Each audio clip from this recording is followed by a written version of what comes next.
আমাদের নবীজি বলেছেন এমন যুদ্ধ পৃথিবীতে হতে যাচ্ছে যে যুদ্ধে 100 জনের মধ্যে 99টা মানুষ মারা যাবে, যেটা হবে একটা নিউক্লিয়ার যুদ্ধ, পারমাণবিক যুদ্ধ।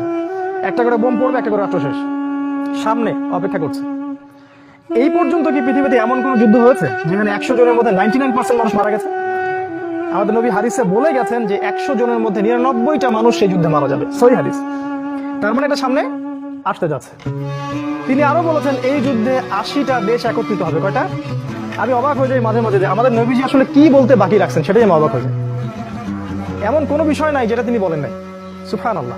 প্রত্যেকটা বিষয় তিনি এটাও বলেছেন 80টা দেশের প্রত্যেকটা দেশ 12,000 করে সৈন্য এই যুদ্ধে পাঠাবে, 12,000 করে। 8 কত হয়? 96, তাহলে 9 লাখ সামথিং এরকম, নাকি আমি ভুল বললাম? এরকম ফোর্স একত্রিত হয়ে একটা যুদ্ধ করবে, তাহলে চিন্তা করেন পৃথিবীর অবস্থা কোন দিকে যাচ্ছে সামনে। আমাদের অ্যাপ্রক্সিমেট হিসাব হচ্ছে এটা আগামী 10-15 বছর হতে পারে, আল্লাহ ভালো জানে, আল্লাহ ভালো জানে।